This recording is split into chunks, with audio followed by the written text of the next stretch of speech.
All right, thanks to Colonel Littlefield for the update on the pharmacy and Colonel Brooks on the update on the base. Base construction, modernization, improvement, and recapitalization are always on the forefront of our minds, as well as the medical care of our families and our airmen as we fight abroad as well as take care of each other at home. We know the other thing that is of utmost importance, as we alluded to, is the housing. I'd like to take an opportunity to introduce our new housing director, Ms. Brown Brown from Hunt Housing, and over to you and your team. Welcome. I'm pleased to be here. I've been here since June, so I'm getting to know some of the faces around. My name is Brown, and I've been with Hunt Companies since June. And we have hired a new maintenance director, Rick McCoy, who has been in the industry. Are we going to actually put a number on that? Let's just say about 25. But we're both excited to be here and be part of the team. Some of the wonderful things about living on base are the amenities that are so available for the rental homes here that you cannot get off base. We have all the amenities that any apartment community would have, but you can't rent a house off base with that. We have 24-hour emergency maintenance, and we have a crew that takes care of your yard for you, and obviously on-site management. So there are a ton of advantages to live on-site, as well as the pricing is right compared to the market area. Ms. Brown, do you want to talk about any of the incentives, initiatives, or upcoming events that you have at Hunt Housing?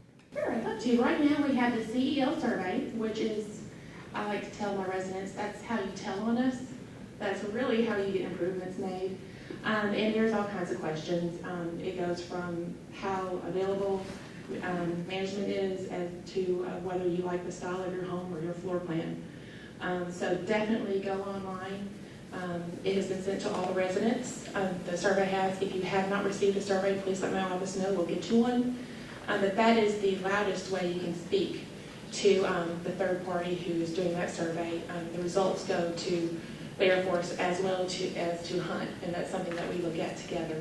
So that's incredibly important. We also have a pet adoption on the 28th at my Welcome Center. So anybody who wants a furry friend, please come by.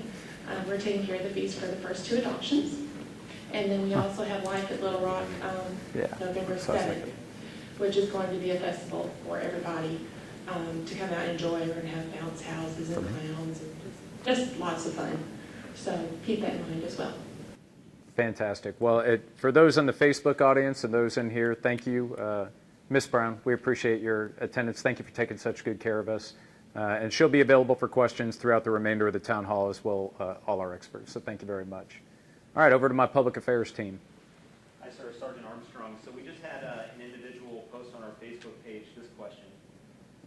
Why isn't there tighter security with people, for example, civilians and airmen, their wives, etc., taking pictures of the flight line from the control tower without approval?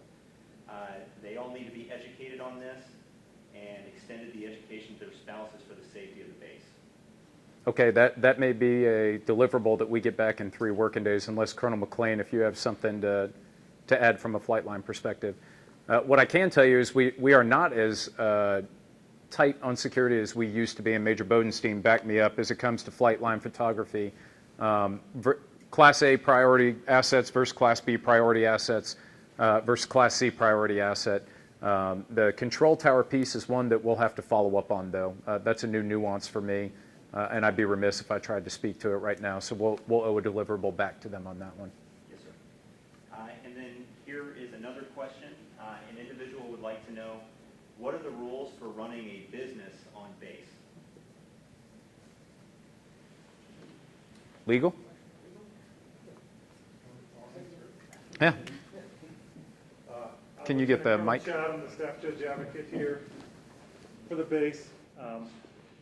So anybody can have the opportunity. Always keep your lawyer close. Exactly, keep the lawyer close. But anybody can have the opportunity to run a business on base, and ultimate approval runs through Colonel Brooks and the Mission Support Group as it's been delegated down from Colonel Brown. Some of the things that are going to be looked at for approval is how big a footprint does this take? Hunt Housing is going to have a say in it if it's being operated out of their housing units.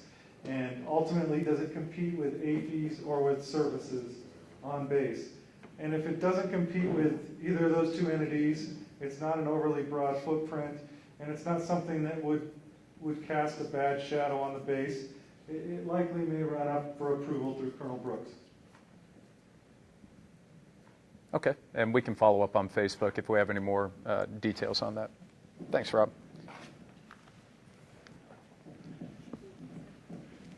Thanks.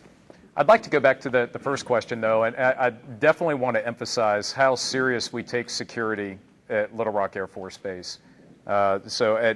If folks are concerned with that, I would tell you we probably have one of the best defender squadrons in the Air Force, as well as the commander that's here. It's not an area, obviously sensitivity to information getting out on social media as to the whereabouts of our aircraft, the whereabouts of our crew, deployment schedules, things of that nature, as well as the physical security of the aircraft, we take a paramount concern. So I definitely didn't want to gloss over that as if security were not number one in our mind. And Greg, would you like to add anything? You don't have to. Okay. We'll get back on the tower photograph specific piece. But I don't ever want anybody to think that security at Little Rock Air Force Base is something that we take for granted. So there's one more question. This is in regards to the fitness center. I want to make sure that I find the right question. So essentially, the question is for the mommy room, for the parent workout room, so you can work out with your children. They mentioned that there's only cardio opportunities there. Major Alexander. And they would like to know why there are not weights available and if that's an option.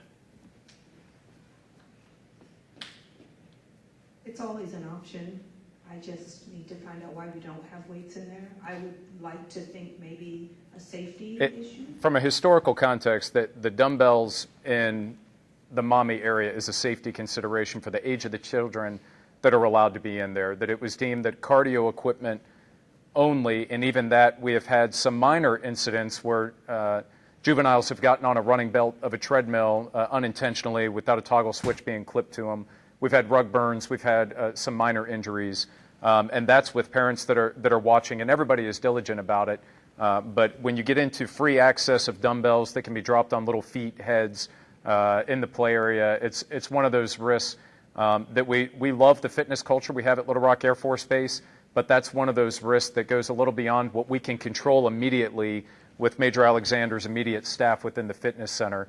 However, we do encourage everybody to get out and enjoy our fitness center. We have a great fitness culture at Little Rock Air Force Base.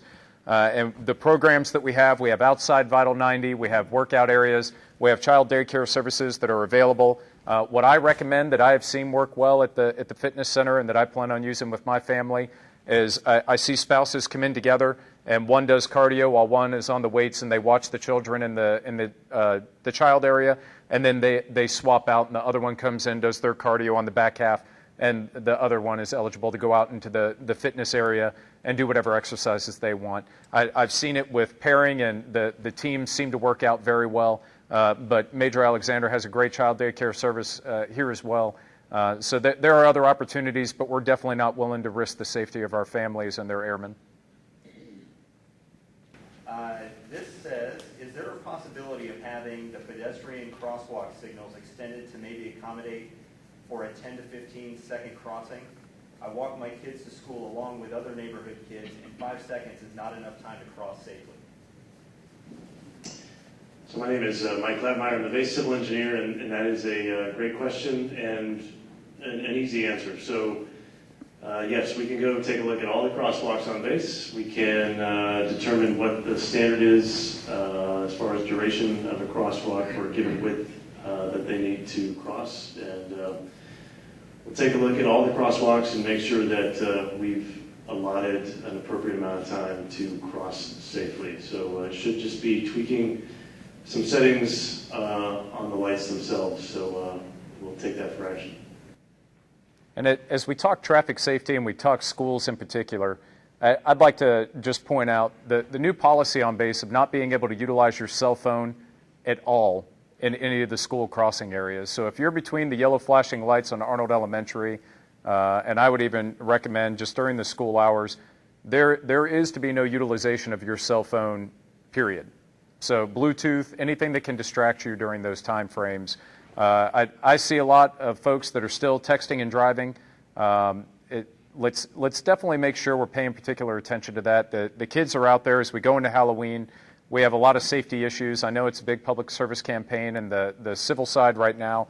Our kids deserve the best. Some of the reasons of particular that folks choose to live on base is the safety, the slower speed limits, and the discipline that we have as airmen and civilians and contractors on base with respect for each other to follow those laws. So I ask everybody to be vigilant and definitely adhere to those areas, especially during the school areas, of not utilizing your cell phone and ensuring that you're doing the 15 miles an hour during those time frames that are being regulated.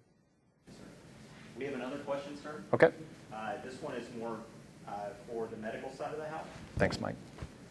Sir, Colonel Littlefield, has there been consideration towards utilizing automated prescription dispensers, Ramstein's utilization of these machines at key locations such as the Exchange proved very convenient and effective?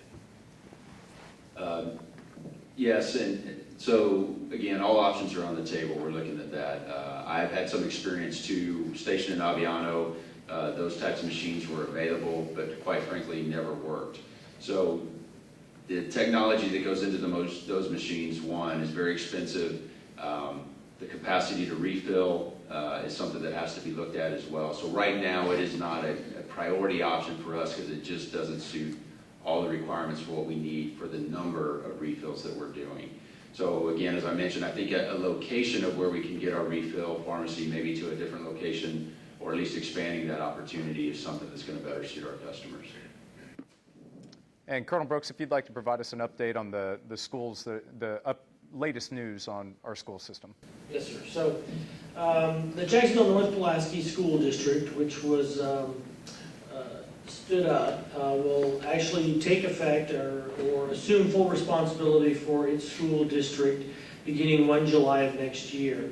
In advance of that, the school board has been elected as of last month.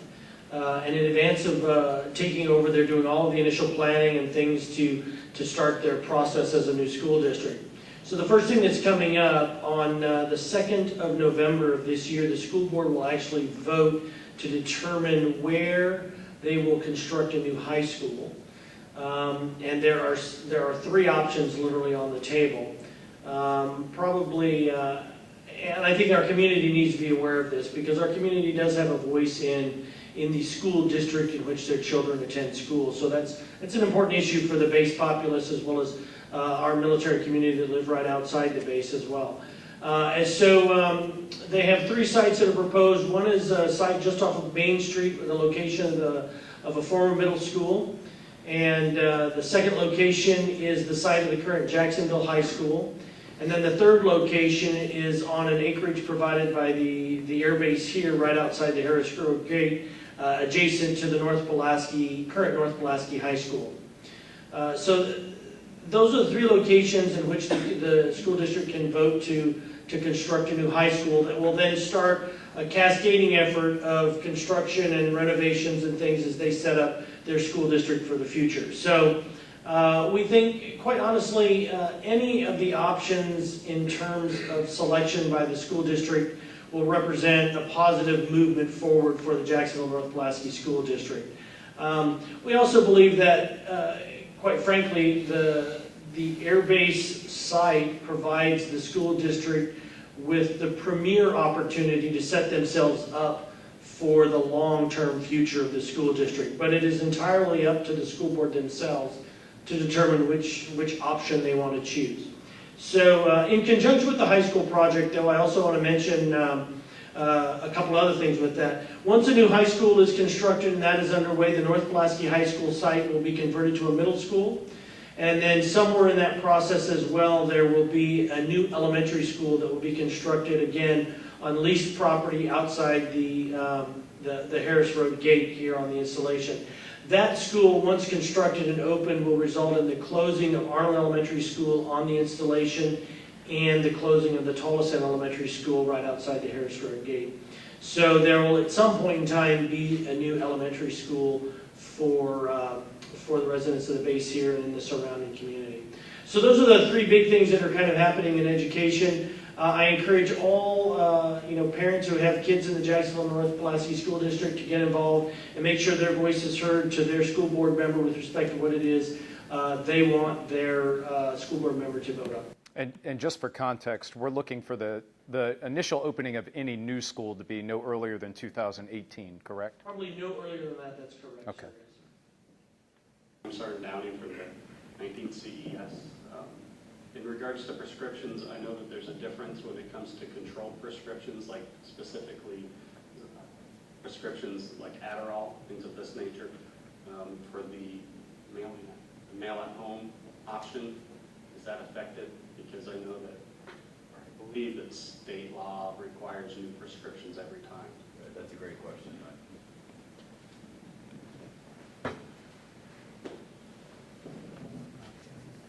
So great question, because there are some controlled medications. There's a screening process when you go on and get if you're going to do the order at home pharmacy and have them sent to your mailbox.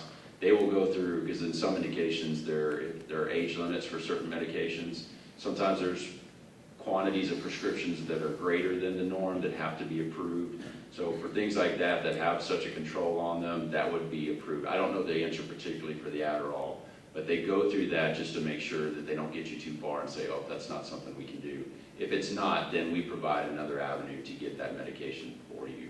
I also wanted to clarify with we talked about bringing folks back on base. This does not include short-term medications. So if folks are downtown, they get a prescription for an antibiotic or a pain medication that's short-term, those can still be filled off base.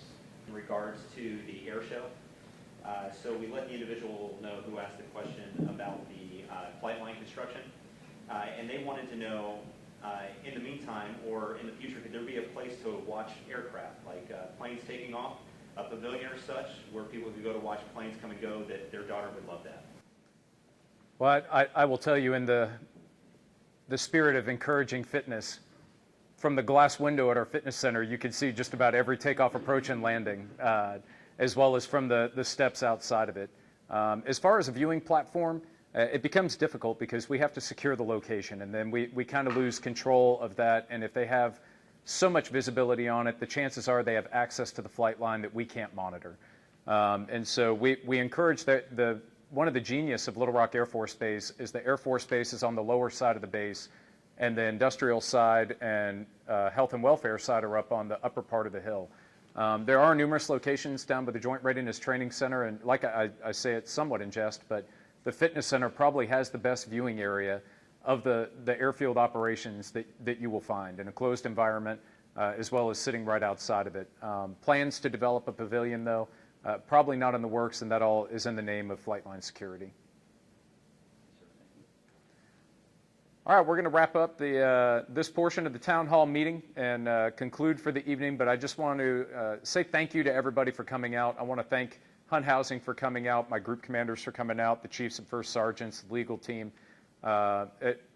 Everybody is here to support the airmen and their families. Hands down, our most precious commodity that we have day in and day out. Without their commitment to their country, we wouldn't be what we are. Thanks to our community, thanks to our partners in the 314th, 189th, 913th, as well as the ACC down at the 29th Weapons School, as well as all the folks that take care of the base through DECA, AFES, and our own community support coordinators. We have such a great team here at Little Rock. We have such a great mission set that we have here with community, local leaders. And so we really genuinely want to get information out to you. I will put a plug in for newcomers orientation, the Key Spouse program, as well as the HeartLink program. Make sure you're taking advantage of the Airmen Family Readiness Center and the co-located facility that we have here at the Walters Community Center, and all the advantageous things that it offers to our dependents and their families. We really do have top-notch support. I say it all the time. If you want it in Little Rock, it's there. You just may have to go and find it, and the best place to start is here at the Walters Community Center. So I'd like to thank that team for helping us do this here tonight. We'll go ahead and sign off for this evening. Keep going, Team Little Rock, and look forward to conducting more combat airlift and the excellent mission that we do day in and day out. Thanks.